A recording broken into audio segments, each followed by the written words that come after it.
and welcome to Foxes and Fairy Tales. This is the vlog for the second half of April and the second half of both the Aurelium Magical Readathon and Old School April. I'll link to all of the Magical Readathon information below, but you've probably already heard of this readathon. April is also going to be linked below, and it is a reading, watching, playing event that runs the entire month and is all about nostalgia. So specifically kind of things that run through the 80s, 90s up to kind of 2006. I decided right at the start that if I was going to be able to kind of do both, which I did really want to do, I was going to have to try and split my focus a little. There was no way I would be able to read for all of them. So what I have done is based all my reading for the month around my Magical Readathon prompts. When those books have fitted Old School April prompts, I have included them. But for Old School April, I am more looking at watching TV shows and movies that are nostalgic to me. My first read for this half of the month is going to be Elphie by Gregory Maguire. And since that's very shiny, I will just put a picture up here. This is for the divination prompt, which is a book about witches or the occult. Originally, when I made my TBR, I had Wicked down as the book I was going to read for this. But then when I was in my library, I saw this on the new releases shelf and I thought it seemed like a great idea. Elphie is a prequel and it is not a novella, but it is quite a short novel and it deals with Elphaba's childhood. I've read Wicked itself in the past, about 15 years ago, and I actively disliked it, but I do love the musical. And I did think that now that I'm older and I have different kind of like reading tastes, I might enjoy Wicked the novel a lot more. Also, since this book is short, it'll be a kind of nice dip back into the world to decide whether or not I like Gregory Maguire's writing style before I commit to something that is quite chunky. I'm guessing it's going to be a little bit lighter than Wicked. I think that's one of the things that surprises a lot of people when they read the book, is that the book for Wicked is very, very dark and it's very politically dense. And coming off the musical, it wasn't what I expected. And I wonder if I hadn't seen the musical, if I would have enjoyed the book more. But now I'm quite into dense political fantasy, I quite like dark stories, and I kind of want to give this world a second shot. I think that Elphie might be a nice kind of entry point into that.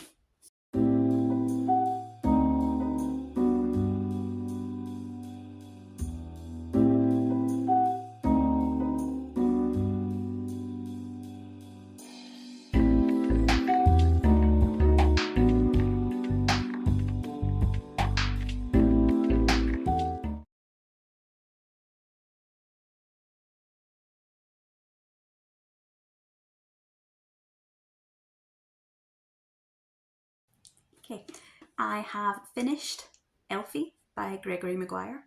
I'm not sure what I thought of this one. It essentially takes us back to when Elphaba is 4 years old and kind of tells her childhood till she goes off to Shiz University in a couple of kind of different vignette style encounters. Now, I don't know if it's Gregory Maguire's writing style because I don't really remember the style in which Wicked was written. So the one where she's very young is told in a really strange writing style. It sort of almost reads like stage directions. It'll be kind of, here is Elphaba's mother sitting by the water, or something along those lines. And it's told in a very, very detached way. You really do get the sense of it is an external narrator that is telling you this story, kind of from a really high vantage point above the characters. We do get kind of notions about what they're thinking and feeling, but I didn't feel like you were at any point kind of experiencing what the characters were experiencing. You were very much watching it through a lens. That kind of feeling kind of dissipated as we went through the novel, but I'm not sure whether it was that the writing style became closer to Elphaba or whether it was just that I adjusted to the writing style as I was reading the book. As I said, I don't know if the style choice is intentional or if it's Gregory Maguire's just usual writing. If it was intentional, then it's really smart because it achieved a real sense of distance from the events, the same way that you would if you were looking back on your own childhood. The events that happen to Elphaba in the kind of first vignette are when she's 4, and it definitely has that kind of slightly distant, dreamy quality that events from when you were really, really young have. It doesn't really have a kind of emotional connection to it, which again, I feel it worked really well as looking back into these kind of vague childhood memories. And then obviously as she gets older, the story becomes a little bit closer and a little bit more in her head, the way it would as she kind of develops into a more thinking and feeling person as she grows up. I thought it was very effective, whether it was intentional or not. I'm not entirely sure I liked it, but it was very effective, whether that was the intent or not. Overall, I did actually quite enjoy the book. I did feel that it dragged in places, which for a book that only sits somewhere around, I think, the 200 to 250 mark is maybe not the highest of praise. But I also wasn't put off moving on to the reread I had planned of Wicked. I'm not going to be rereading Wicked this month. I don't know when I'll get to it, but I do still plan to continue on with the series, so I succeeded in that. What I will say is, though, this is a prequel novel. Obviously, it's Elphaba's childhood, but I don't think it's the kind of prequel novel you really should be reading before you read the series. Some prequels kind of slot perfectly in, and kind of once they've came out, new readers to the series can read the series in chronological order. Elphie felt very much like it assumes you know the story of Wicked before you read this. It's not that there are lots and lots of kind of references to things that haven't happened yet, but it definitely felt to me like it was expecting you to already know the world. I think if you've seen the film or watched the musical, you probably know enough to enter this one, and it might be a good mid-ground between Wicked the musical and Wicked the book. It's not as whimsical as the movie or the musical, and it wouldn't work to be anyway. It doesn't have the kind of quirky, light-hearted atmosphere. It also has a few elements where if you have seen the film, you might be confused. Elphie has a nanny in this who is not the nanny from the film. Although Nessa Rose does have a disability in this, it's not the disability she has in the musical and the film. Little details like that. There are some characters that we know. There are some characters that we have heard of that are portrayed as slightly different people in this book. Their personalities are just different. It's also not as dark or as adult as Wicked the novel. Overall, I gave it a 3. I thought it was a really kind of realistic view of a sibling relationship where you don't necessarily need to like each other to love each other. Since I finished Elphie, I have to pick one physical book, and I have kind of 2 that I am leaning towards. The first is Holy Terrors by Margaret Owen. This is the 3rd book in the Little Thieves series, and I have been reading this series once a month as part of a read-along hosted by Leandra at the TBR0 and Margaret at the Word Nerd. I'm really excited to read this one because it is wrapping up the series, and the last one ended on a bit of a cliffhanger. So this is one I definitely need to get to this month because I want to take part in the discussion live streams when they air. My other option is Quicksilver by Callie Hart. This is a library book, so it is one that I need to get to obviously before it is recalled to the library, and it is a fairly chunky book, so I'm wondering whether I should definitely try and make at least some progress on this first to make sure I want to continue it because I've never read the author before, and then I can decide whether or not to take it back to the library or to continue. So I don't know. I'm going to pick one of these 2, but I'm not sure which one. I will probably try a couple of chapters of each Holy Terrors and Quicksilver, and I'll get back to you once I have some updates on how my studies are going.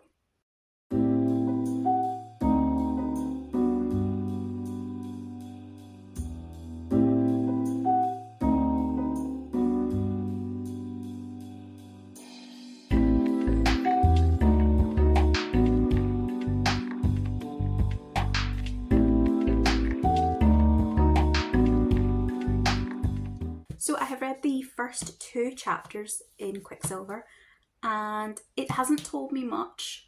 We're getting to know this kind of the city that our main character starts off in, but from what I can read of the summary, this isn't where she's going to end up. So I am enjoying it. I'm going to be continuing it, but I'm not continuing it right now. I also started this one, Holy Terrors. and I've read up to chapter 7 in this one, which is like the first part. Vanya is up to her usual tricks, but with a slightly more noble purpose at this stage. But obviously everything is going wrong and she is being framed for murder. And Emmerich has been sent to investigate. So the two of them have been kind of forced into each other's lives again.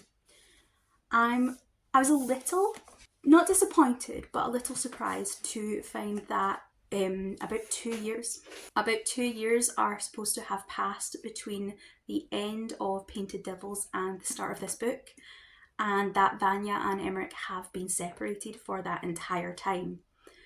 So they've both obviously got on with their lives, and we followed Vanya and saw it through her. We haven't really seen it, but we've heard what happened through her lives. And we've now just met Emmerich and seen where he has kind of ended up.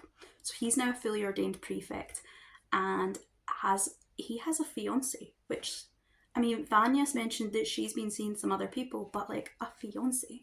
So I'm really interested how that's going to work out, because the fiance seems lovely. And I kind of don't, like, obviously I want Vanya and Emmerich to get back together, but I also don't want the new fiance to be upset. So I am interested in how this is going to end up kind of with the personal relationships in terms of the kind of overarching story and the kind of the big plot, the setup and her being framed. I'm intrigued. I think I know who it is because there was a little bit at the end of the last book that kind of told you who it was. So there's not really a mystery there, but it will be interesting to see how kind of Vanya and Emmerich prove their kind of case and how the different gods get involved in this one. Margaret Owen's writing is always a real delight to read anyway, so I'm along for the ride. And I do adore these characters, so I'm really interested to see where their lives are going to kind of go next.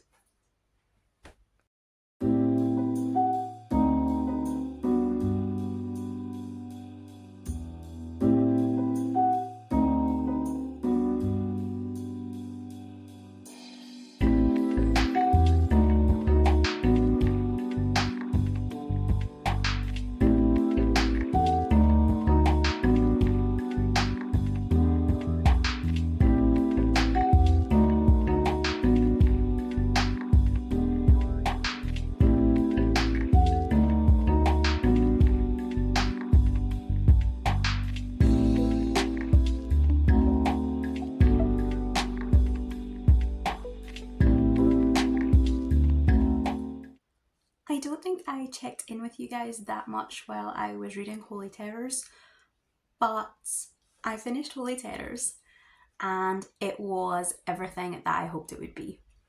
It was such a great conclusion to the series, while also feeling completely like its own thing. It felt kind of like it had its own story, its own kind of standalone arc. It didn't feel like it was just tacked on or tying up loose threads. It felt like a complete book in its own right. And it was such a great book. I loved Little Thieves right from the beginning because it had the retelling aspect, and I'm a huge fan of fairy tale retellings kind of across the board.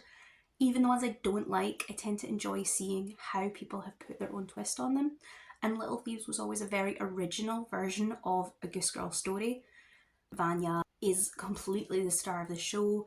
Even if you never knew anything about the Goose Girl, you get a complete character with her own kind of very complex inner life and a plot that completely stood up to scrutiny with no knowledge of the original.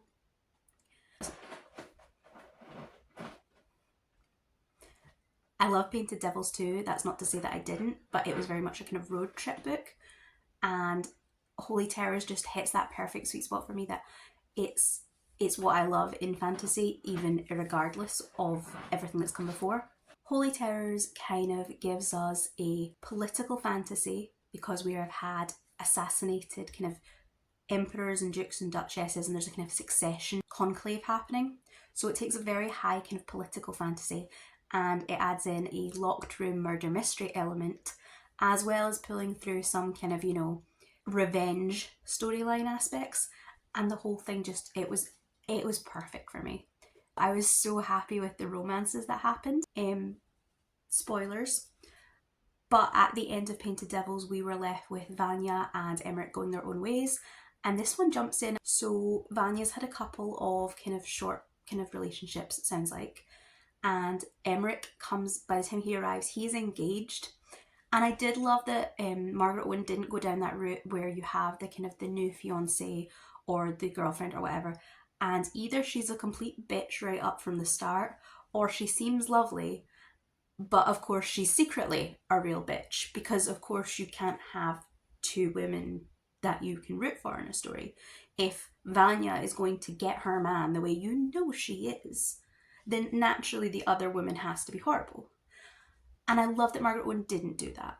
I also really like the way she came up, the kind of the, again, without giving anything away of this specific book, I love the resolution on the kind of two different romances.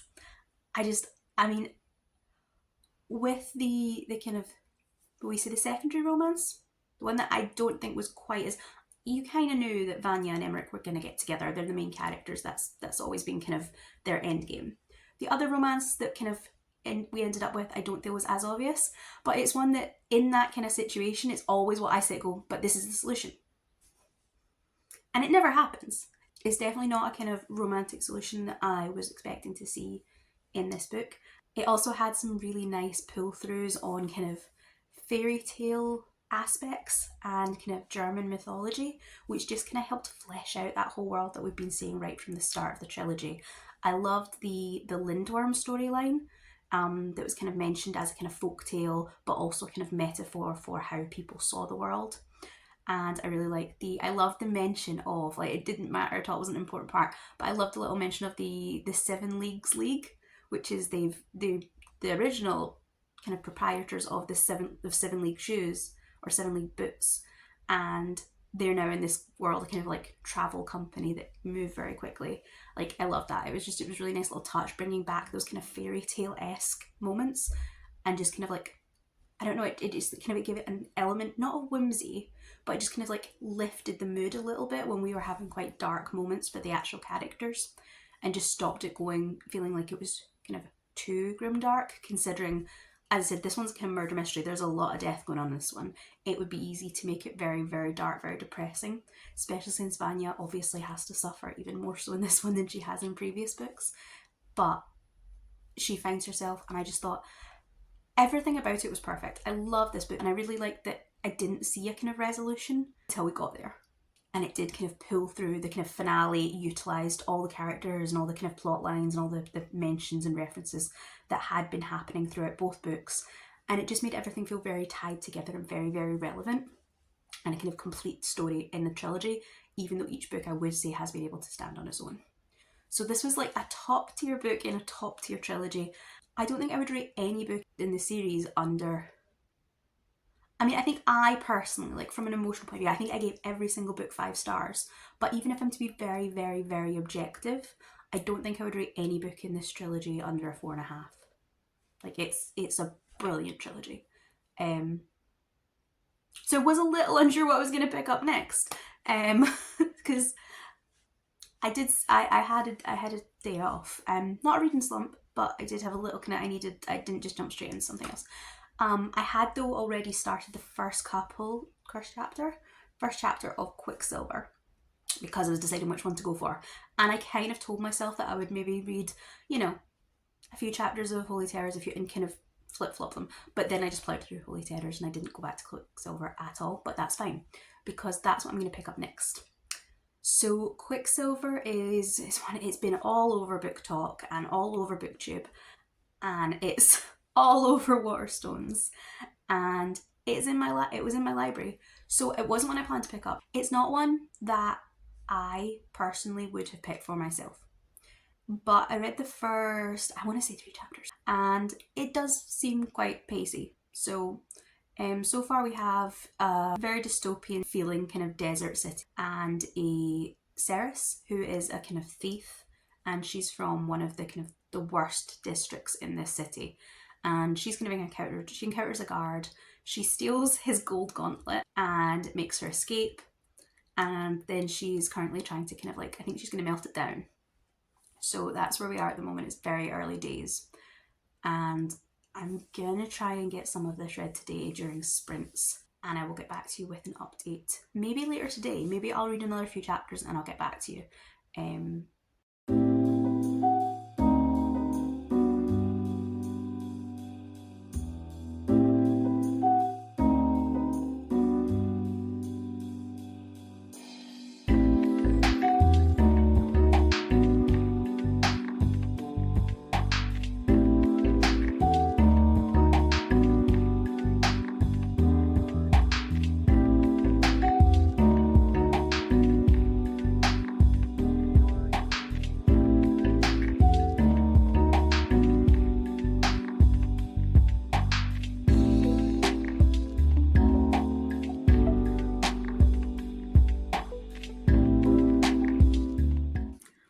have been reading Quicksilver by Callie Hart, and I am currently, I think, round about the 20-ish% if Storygraph is right. And I don't know. I'm not hating it by any means, and I do think it is quite fast paced, considering I must be about 100 and something pages into it. It is quite fast paced, and I am enjoying it, I think. Or, yeah.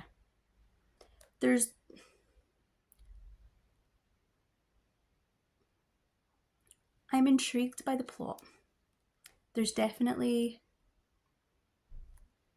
a lot of characters. There's a lot of characters getting thrown about.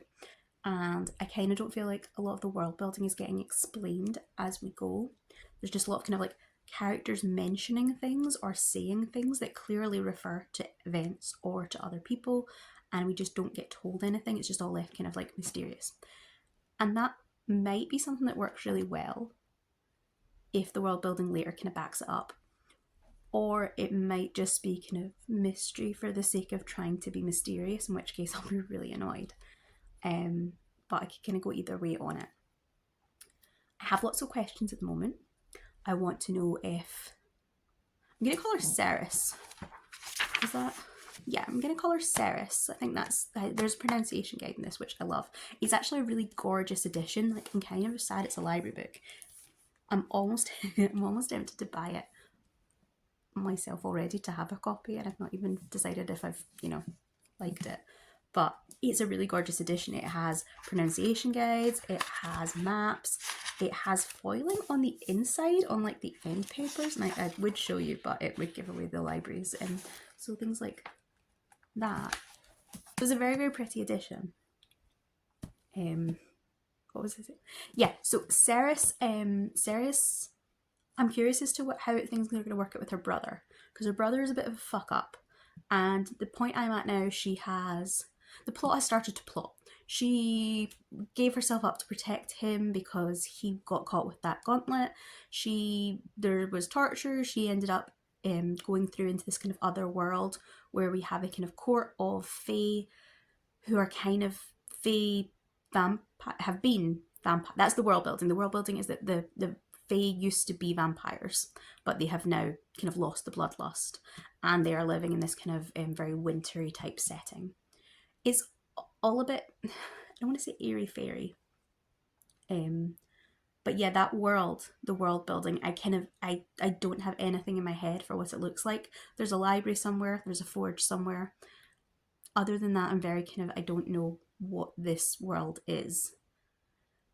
In one sense, it's very, very isolated. It feels like Ceres only speaks to 2 or 3 people, but we just did a scene where there was a huge kind of meeting, or the king held a big audience, and I don't get the sense of those people that were at that audience existing in the world 10 minutes later. But so my thoughts are that I would like to know more about Ceres and her brother.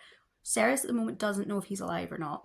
I'm curious as to whether she's going to save him or whether they're going to end up at odds. Maybe there's going to be quite a bit of time apart, and she did kind of try and kind of... She was mean to him purposely when she was taken away because she thought it would protect him. So now I'm kind of thinking maybe he'll have been kind of drawn over to the Queen's side and they'll end up kind of against each other. So I do have a question about that. I want to know what Kingfisher did, because everyone hates him. They're just like, oh, he's did terrible things, but we've not so far seen, other than being a bit of a prick. There's obviously some tension between him and the woman that she's kind of been tending to Ceres's wounds, Everlane. So there's kind of some tension between Kingfisher and Everlane. Everlane is the princess, so I don't know whether it's going to be some kind of dynamic there. Maybe I don't know if it'll be a triangle. I hope it's not a love triangle. But that would kind of fit with the vibe, because she seems really nice. So I don't want her and Ceres to fall out. But yeah, I have lots and lots of questions, but I don't know how I feel about the characters. I don't know that I like any of the characters particularly. So we shall see. I'm going to give it a break today. I think that's as far as I'm going to get. And I will update you when I read some more. Like, you could just use the man that stalks your children's nightmares. Or if you can't use man and woman because that's like human, you could use like just the fae that stalks your children's nightmares. Or make up your own word, like have fae and vain or something. Make up your own version of man and woman instead of male and female, which just sounds kind of creepy and animally or biology-y or something. I don't know. I don't know why it bugs me so much. It just does. I mean, you could just remove gender entirely from the issue and that would make it less squicky. They just say, the one that stalks your children's nightmares, the one who torches the city on a whim, the one who'd cut your throat as soon as look at you. You don't need to keep saying male.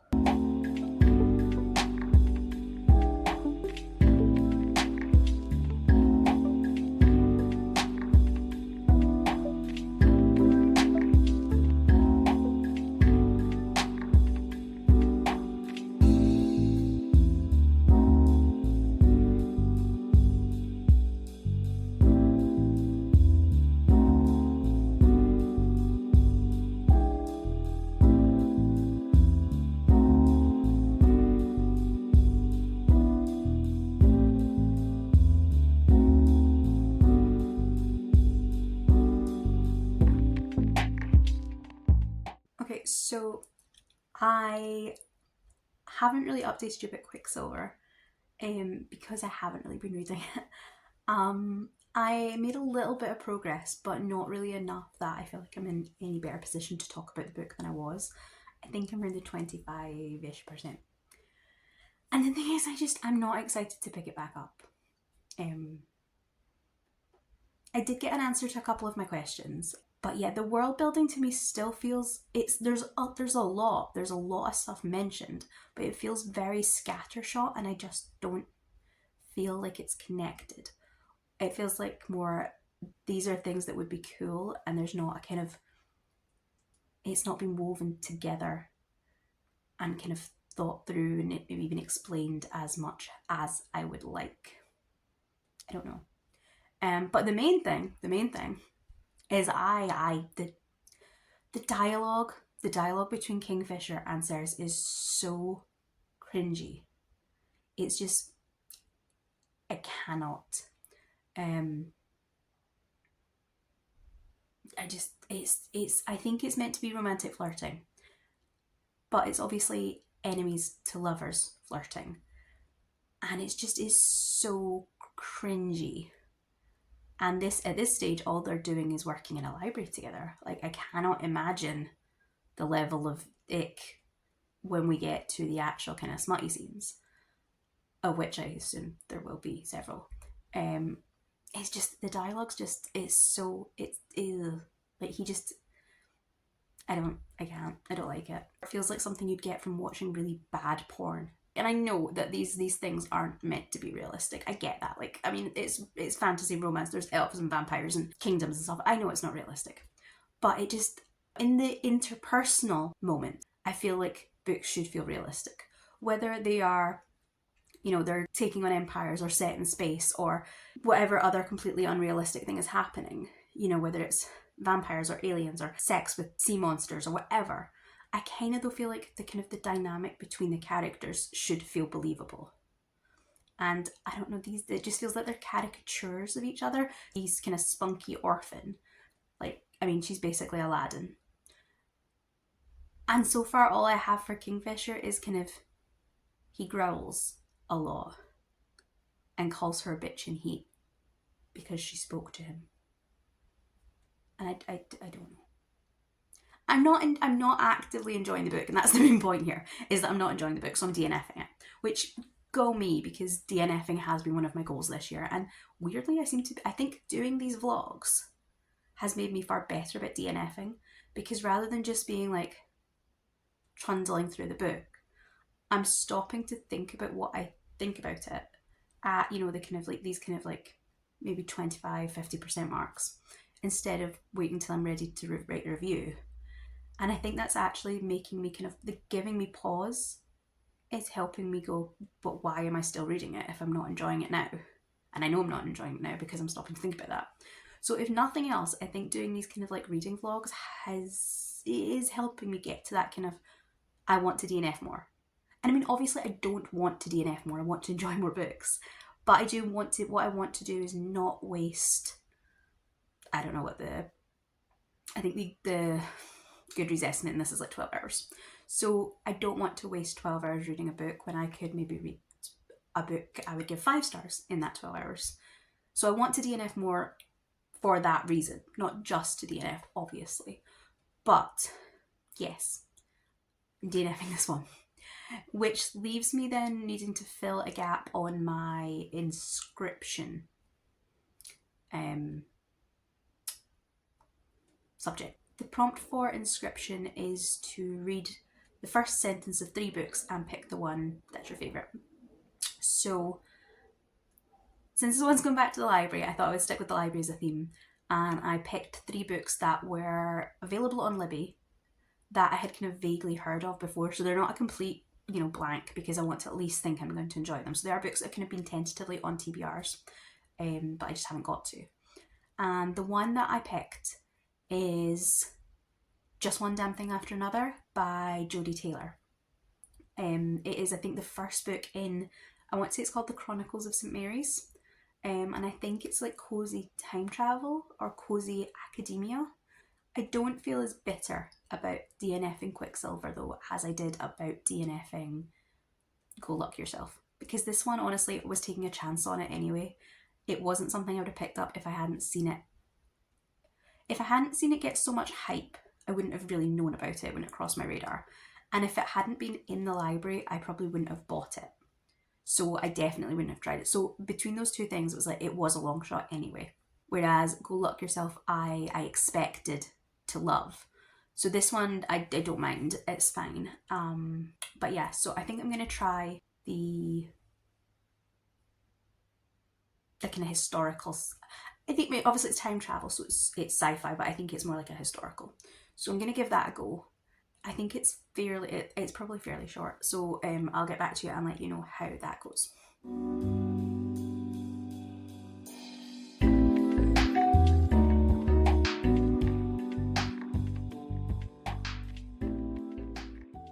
So I have started reading Just One Damn Thing After Another, which is quite a long title, and I'm enjoying it so far. I think I'm about 5%, so I'm just at the end of kind of chapter 1. It's not what I was expecting. It's not quite as cozy as I thought it would be, and at the moment it's quite slow paced. I kind of thought it would be quite pacey, but it is rather slow at the moment.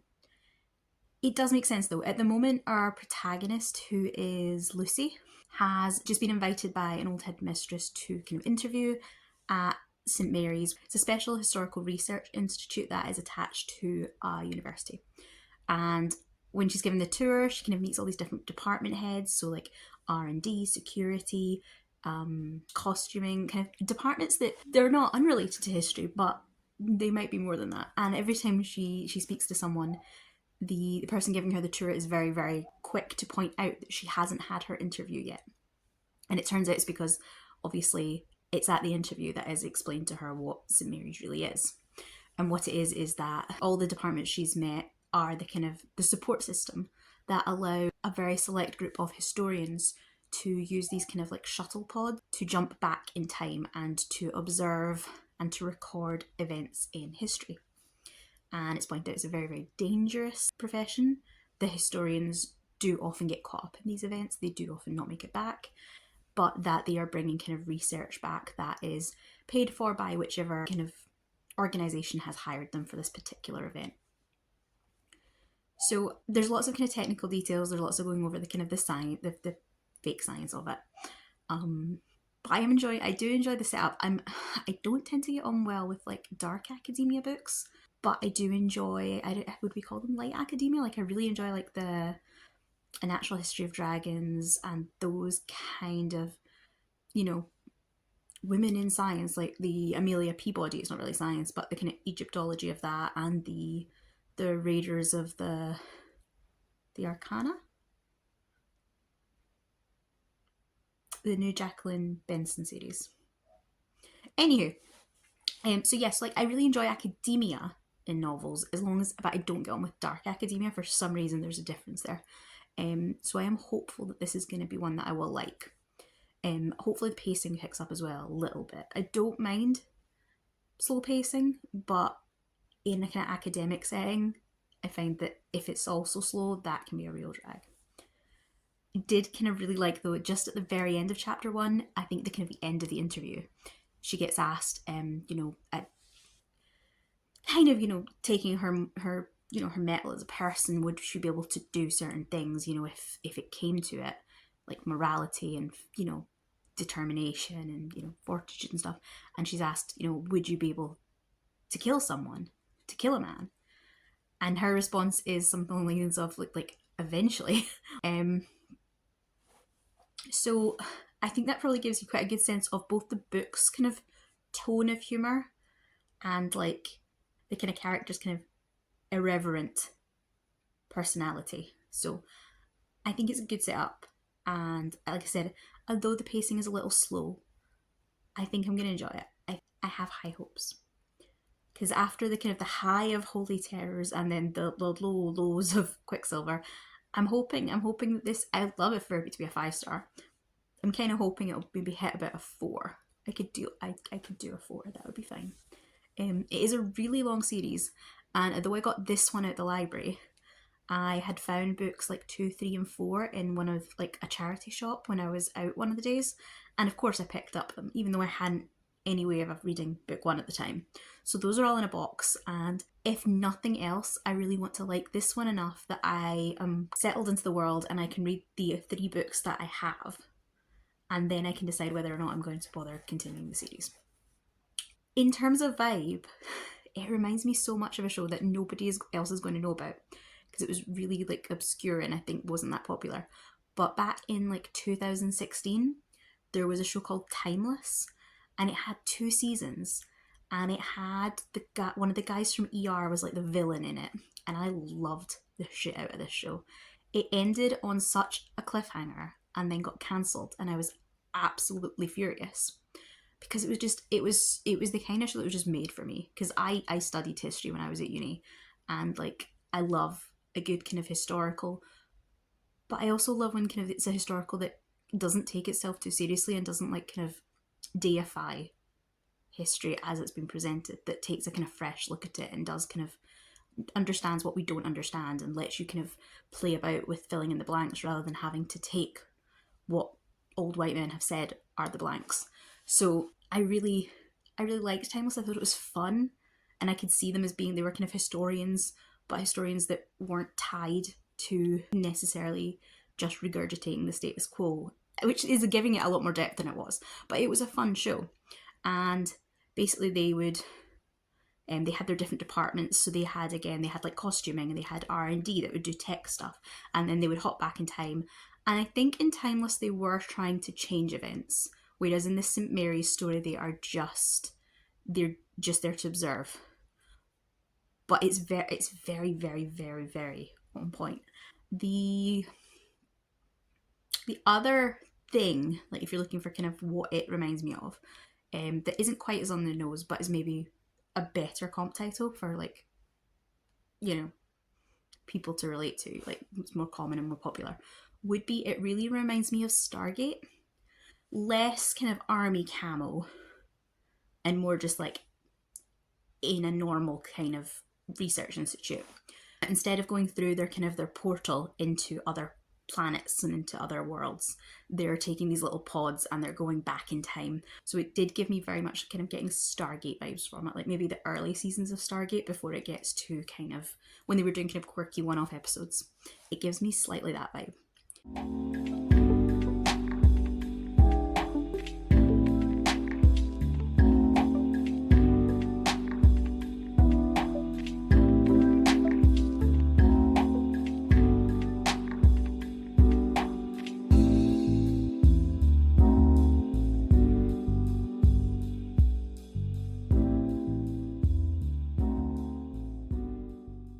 I've reached about the 50% mark on One Damn Thing, and it's not what I expected. There's just been a sex scene between Max, who's our main character, and I won't say who. It wasn't massively graphic, but it was pretty open door. Like, it wasn't, you know, fade to black or anything. And it was more than I was kind of expecting from the fact I thought this was going to be a kind of cozy type of story. What I will say is hilarious is that this sex scene was very like, you know, they go at it over the bonnet of a car and then later they spend a day in a pod. And there's lots of kind of teasing and banter, and it's kind of, you know, she's kind of laughing about how is he ready to go again? Has he got batteries in that thing? And just that felt so much more realistic and so much more enjoyable to read to me than having Kingfisher growling all the time in Quicksilver and phrases like, you know, bitches in heat and all that kind of stuff. And I just thought this felt so much more realistic and so much kind of sexier. Like, it's, yeah, this kind of level of, yeah, the smut is there, but it's very much kind of in character, and it felt more kind of the kind of conversations people are more likely to have during or after sex rather than the kind of, I don't know, the way Quicksilver was, which reads more like porn dialogue than actual dialogue. I'm enjoying it though. I'm having a good time with it. It still does feel a little detached emotionally. I think detached is the word I want, but I think that might be more because of Max as a character and who she is. She's very kind of analytical. She's very practical. She's not the kind of person who's going to talk about her emotions a lot. So I wonder if that is coming through in the writing style because we're so much in her head that I think maybe it's making it a little bit hard to kind of connect emotionally to the characters and the book itself.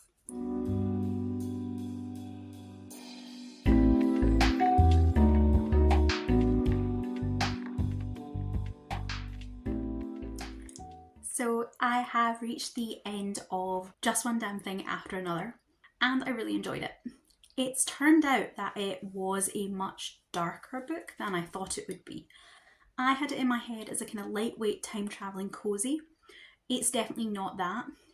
I wouldn't say it's dark, but it definitely has dark elements, which I think I last updated you around about the 50% mark, and I would say the darker elements kind of kicked off not that long afterwards.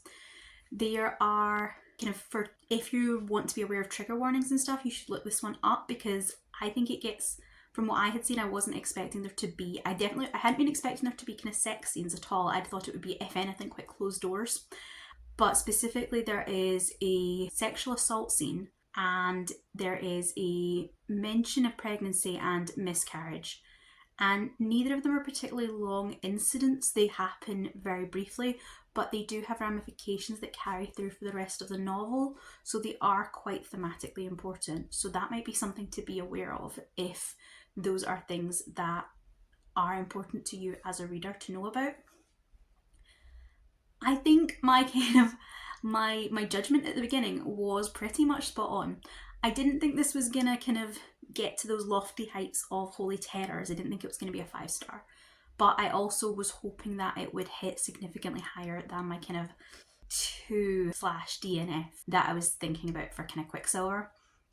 And yeah, I would say this hits bang on a 4. I'm intrigued. I do feel like a lot of this book was set up and kind of getting us to the point where now we will continue the story and the series as we go. Almost like the pilot of a TV show. I feel like that was more the vibe of this. We now have the characters that I think will continue on have been set up. They're in place. The way that the Institute is going to work has kind of been established. And from now on we will go on the kind of adventures that we're going to go on. I was surprised that this one had just the kind of, it had multiple little time jumps rather than, I kind of thought it would be very like episodic, like Buffy or Stargate, that they would go to one timeline, they would have their adventure and they would come home again. Whereas there was a lot more kind of jumping back and forth. There was a lot more time spent at the Institute than I was expecting. We visited a few different kind of time points in this one.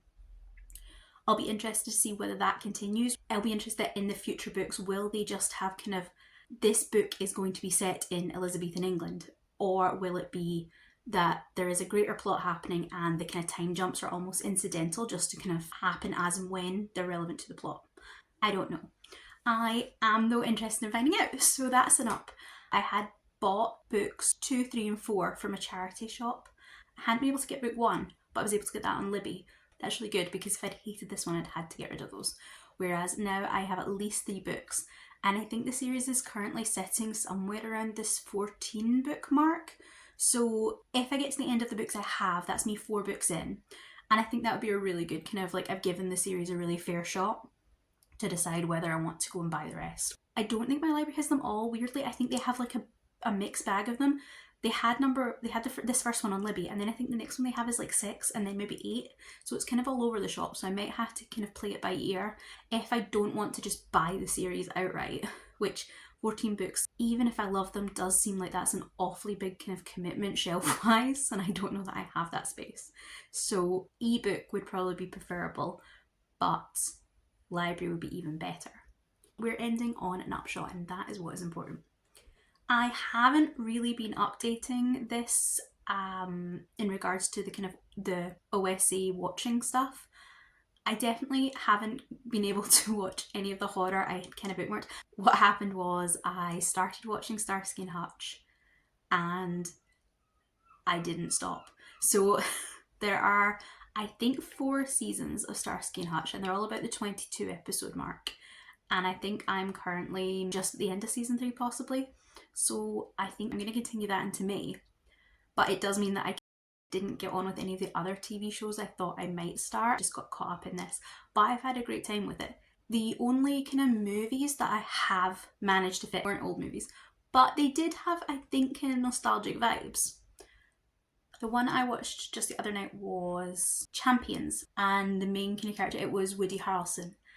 It did have a very kind of that 80s sports movie feel to it, where, you know, the down on his luck, washed out, middle-aged coach takes on this underdog team of misfits and, you know, through heartfelt, tender moments, catapults them to victory. Like, it kind of had that kind of Field of Dreams or something along those lines. I also watched The Wild Robot, which is an animation from, I want to say again, last year, which again, so not nostalgic in that sense, but it was nostalgic in the sense of it was a kind of, I don't know the last time I watched a children's movie that was like this. It was beautifully animated, very watercolory, very, very clever, very original. I can see why it was nominated for so many awards. It also had that very kind of tender, heartfelt type of thing to it that I haven't seen in a lot of recent kind of Disney movies. It felt very, it did feel like an older children's movie than it is. And the kind of story it had felt a little bit like a Fern Gully for the current generation. There are definitely sequel books because I have no self-control. And the day after, I went shopping, and look what I was able to get hold of. So this is the book that the movie's based on. But according to the back of the book and also Goodreads, there are 2 sequels. Looking at the reviews, the 3rd book is kind of feels more detached than the other 2. But the 2nd one sounds like it's almost a direct sequel, very, very related to this first one. So I'm kind of hoping that the 2nd book will get a movie too, because it was really good. I don't know if I'm ever going to read this, but it's there for if I'm ever in the mood for a middle grade. I think I would enjoy it. But yeah, so that was definitely a winner, even if it wasn't super nostalgic on the face of it. Realistically, if I finish Starsky and Hutch, that's all I'm going to do TV-wise. I did mean to watch more cartoons than I did. Movies. I did also watch 2 Scooby-Doo movies. I think the first one was Camp Scare, I think it was called. So it was about a summer camp. And the second one was And the Loch Ness Monster and Loch Ness, something along those lines. I preferred the camp one to the Loch Ness one, but they were both fun and gave me that kind of Sunday afternoon feeling of watching cartoon kids movies. It made me feel kind of like I was taking part in the team aspect of Old School April a little bit more. I would have loved to have fitted in more Scooby-Doo, but I don't think that's going to realistically happen. I probably could have done more if I'd read less, but I'm always going to want to read more than I watch. And I did also read some books that weren't included in any of these vlogs. I read the entirety of the Tiffany Aching sub-series from Discworld. So that was like 5 books right there. However, I think next year if I take part, which I'm pretty sure I will because I had a great time and the Discord was so much fun, I think I'm definitely going to try and go more all in on Old School April. How I will balance that, I do not know, because Magical Readathon's pretty intense as it is. And the only way that I managed to do both this year was to not pick books for Old School April and just to kind of double up there. I don't know how I'm going to find more time in the day, but I would really like, I think, next year to do more watching.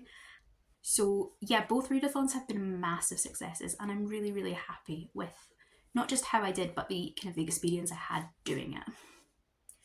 I think I have a couple of reviews to write up from the books I read. I think there was a couple of arcs this month, so I need to get those written up as reviews.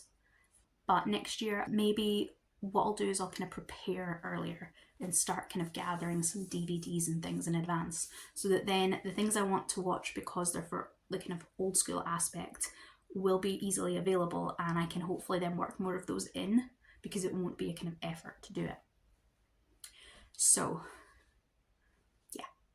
Anyway, that's my kind of rambling end of the month speech. I hope you have got something out of it. If you have enjoyed this video and you are still watching, please leave me a comment, anything you want. And I'd love if you could subscribe to the channel and look out for kind of future readathon vlogs, future updates, and I will see you in the next video. Goodbye.